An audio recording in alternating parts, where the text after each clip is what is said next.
नमस्कार दोस्तों, आज की हमारी कहानी है जगत के पालनहार। किसी नगर में एक सेठ जी रहते थे। उनके घर के नजदीक ही एक मंदिर था। एक रात्रि को पुजारी की कीर्तन की ध्वनि के कारण उन्हें ठीक से नींद नहीं आई। सुबह होने पर पुजारी को खूब डांटा कि यह सब क्या है। पुजारी जी बोले कि एकादशी का जागरण कीर्तन चल रहा था। सेठ ने कहा, जागरण कीर्तन करते हो तो क्या हमारी नींद भी हराम करोगे? अच्छी नींद के बाद ही व्यक्ति काम करने के लिए तैयार हो पाता है, फिर कमाता है तब खाता है। पुजारी जी बोले, सेठ जी खिलाते तो वह खिलाने वाला ही है। सेठ ने कहा, कौन खिलाता है? क्या तुम्हारा भगवान खिलाने आएगा? पुजारी जी बोले, वही तो खिलाता है। सेठ ने कहा, क्या खिलाता है? हम कमाते हैं तब खाते हैं। पुजारी बोले, निमित्त होता है तुम्हारा कमाना और पत्नी को रोटी बनाना, बाकी सबको खिलाने वाले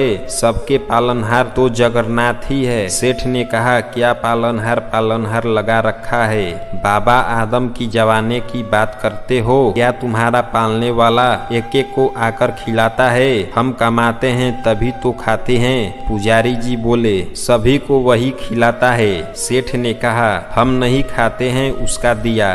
पुजारी जी बोले, नहीं खाओगे तो मारकर भी खिलाता है। सेठ जी ने कहा, पुजारी जी अगर तुम्हारा भगवान मुझे 24 घंटे में नहीं खिला पाए तो फिर तुम्हें अपना यह भजन कीर्तन सदा के लिए बंद करना होगा। पुजारी जी बोले, मैं जानता हूँ कि तुम्हारी पहुँच बहुत ऊपर तक है, लेकिन उसके हाथ बड़े लंबे हैं। जब तक वह नहीं चाहते तब तक किसी का बाल भी बाका नहीं हो सकता। आजमा कर देख लेना। पुजारी की निष्ठा परखने के लिए सेठ जी घोर जंगल में चले गए और एक विशालकाय वृक्ष की ऊंची डाल पर यह सोचकर बैठ गए कि अब देखता हूँ इधर कौन खिलाने आता है। 24 घंटे बीत जाएंगे और पुजारी की हार हो जाएगी। सदा के लिए कीर्तन की झंझट मिट जाएगी। तब एक अजनबी आदमी वहाँ आया। उसने उस वृक्ष के नीचे आराम किया, फिर अपना सामान उठाकर चल दिया, लेकिन अपना एक थैला वहीं भूल गया या छोड़ गया,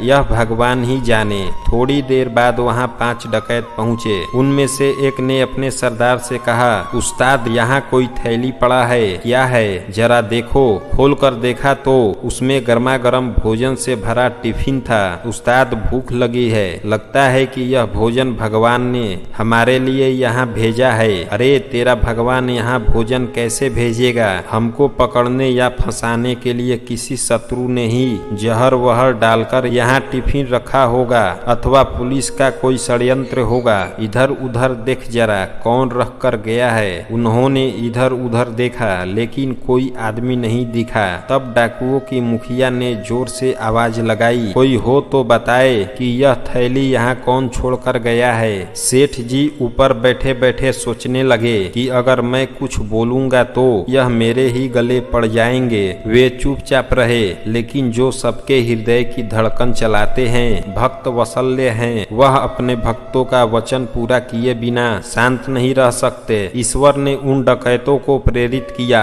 उनके मन में प्रेरणा दी कि ऊपर भी देखो। उन्होंने ऊपर देखा तो वृक्ष की डाल पर एक आदमी बैठा हुआ दिखा। डकैत चिल्लाए, अरे नीचे उतर। सेठ जी बोले, मैं नहीं उतरूंगा। डकैत ने कहा, क्यों नहीं उतरता? यह भोजन तूने ही रखा होगा। सेठ बोले, मैंने नहीं रखा, कोई यात्री अभी यहाँ आया था, वही इसे यहाँ भूल कर चला गया। डकैत ने कहा, नीचे उतर, तूने ही रखा होगा जहर मिलाकर, और अब बचने के लिए बहाने बना रहा है। अब तुझे ही यह भोजन खाना पड़ेगा। सेठ जी बोले, मैं नीचे नहीं उतरूंगा और खाना तो मैं कतई नहीं खाऊंगा। डकैत ने कहा, पक्का तूने खाने में जहर मिलाया है? अब नीचे उतर और यह तो तुझे ही खाना होगा। सेठ जी बोले, मैं नहीं खाऊंगा, नीचे भी नहीं उतरूंगा। अरे कैसे नहीं उतरेगा? सरदार ने एक आदमी को हुक्म दिया, इसको जबरदस्ती नीचे उतारो।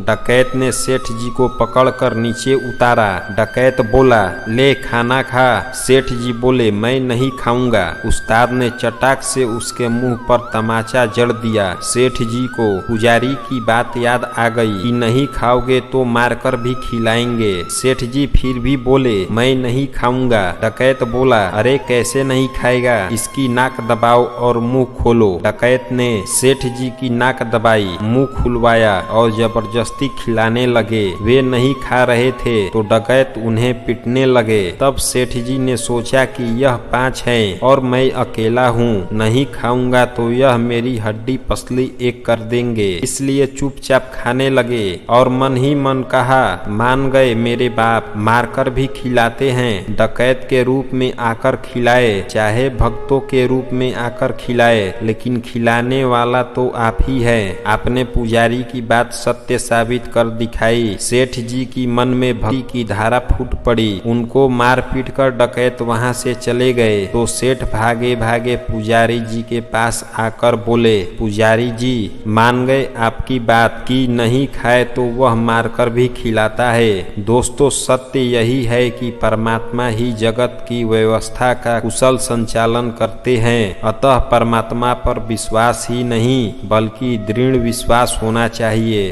दोस्तों, पूरा वीडियो देखने के लिए धन्यवाद।